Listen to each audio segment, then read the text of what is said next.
కర్ణాటక ముఖ్యమంత్రి సిద్ధరామయ్య గారు, అదేవిధంగా పశ్చిమ బెంగాల్ ముఖ్యమంత్రి మమతా బెనర్జీ గారు, తమిళనాడు ముఖ్యమంత్రి స్టాలిన్ గారు ముగ్గురు కూడా తమ తమ రాష్ట్రాల్లో సవరణలు తీసుకొస్తాం ఈ చట్టం. ఎందుకంటే ఈ చట్టం ఎట్లా ఉందంటే అధ్యక్ష, ఈ చట్టాల ప్రకారం ప్రభుత్వ చర్యలకు వ్యతిరేకంగా నిరాహార దీక్ష చేయడం కూడా నేరం.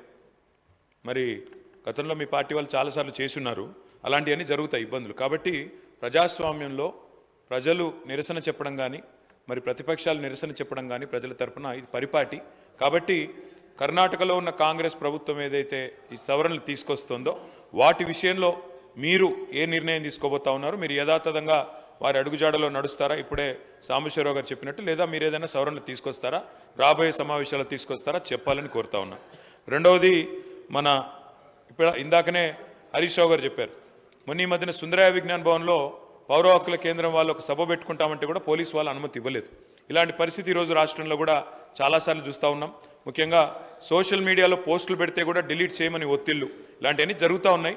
అనధికారిక ఒత్తిడి, అనధికార బలప్రయోగం, అనధికారికంగా చేయడం ఇది కరెక్ట్ కాదు.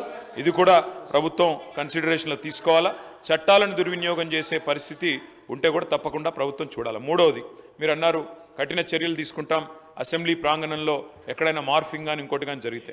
మాకు అభ్యంతరం లేదు అధ్యక్ష. కాకపోతే ఒకటి మాత్రం స్పష్టంగా మీకు గుర్తు చేస్తూ ఉన్నా, పార్లమెంట్లో సభ్యులుగా పనిచేసిన ఉత్తమ్ కుమార్ రెడ్డి గారు ఉన్నారు, పొన్నం ప్రభాకర్ గారు ఉన్నారు, ఇంకా చాలామంది గతంలో పార్లమెంట్లో పనిచేసిన వాళ్ళు మా ప్రభాకర్ రెడ్డి గారు ఉన్నారు, ఇంకా ఇతరులు ఉన్నారు. పార్లమెంట్లో అధ్యక్ష మీరు తెలుసుకోండి కావాలంటే శ్రీధర్ బాబు గారు, you can talk to the secretary general, they will give you the information. పార్లమెంట్లో గౌరవ సభ్యులు, ఎందుకంటే అక్కడ ఉన్న పార్టీ, అక్కడ ఉన్న ప్రభుత్వము ప్రతిపక్షాలను చూపెట్టడం లేదు, కెమెరాలు తిప్పేస్తున్నారు, ఇంకేటో చూపెడుతున్నారు. సరే ఇక్కడ జరుగుతుందా జరగలేదా, I leave it to your wisdom sir. కానీ నేను మీకు చేసే విజ్ఞప్తి అధ్యక్ష, మంత్రులు రన్నింగ్ కామెంటరీ చేస్తే ఎట్లా అధ్యక్ష? ట్రెజరీ బెంచెస్ అది కూడా మంత్రులు రన్నింగ్ కామెంటరీ ఏంది అధ్యక్ష? అధ్యక్ష మినిస్టర్ గారు, గౌరవం అనేది గౌరవానికి సంబంధించిన అంశం అన్నారు అధ్యక్ష. నేను ఒకటి గుర్తు చేస్తా ఉన్నా అధ్యక్ష, మీరు పార్లమెంట్ ప్రొసీజర్స్ చూడండి.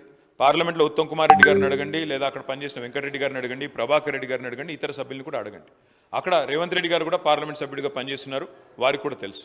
అక్కడ సభ్యులు వీడియోలు కూడా తీస్తున్నారు, ఫోటోలు కూడా తీస్తున్నారు లోపల నుంచి. ఎందుకంటే అక్కడ నిరసన చెప్పే హక్కు ఉన్నప్పటికీ అక్కడ ఉన్న ప్రభుత్వం, అక్కడ ఉన్న ప్రొసీజర్లో వాళ్ళు కంట్రోల్ చేస్తున్నారు. ప్రజాస్వామిక హక్కు ప్రతిపక్షాలది ఏదైతే ఉందో దాన్ని వాళ్ళు మొత్తంగా. కేటీఆర్ గారు వన్ మినిట్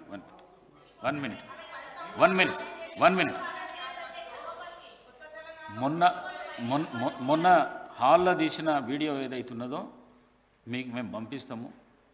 ఎంత దుర్మార్గపు చర్య, ఎంత దుశ్చర్యకు చర్య. ఈ సభ్య సమాజం తలదించుకునే విధంగా ఆ వీడియో ఉన్నది. ఆ వీడియోను పంపిస్తాం, మీరు చూసినాక మీరు మాట్లాడండి. స్పీకర్ సార్, సభ బాగా నడవాలి అంటే ట్రెజరీ బెంచెస్కి ఓపిక ఉండాలి. ఎందుకంటే ప్రతిపక్షాల తరఫున తప్పకుండా మేము మాట్లాడాలి, ప్రజల తరఫున మాట్లాడతాం. కానీ ట్రెజరీ బెంచెస్కి ఓపిక ఉండాలి.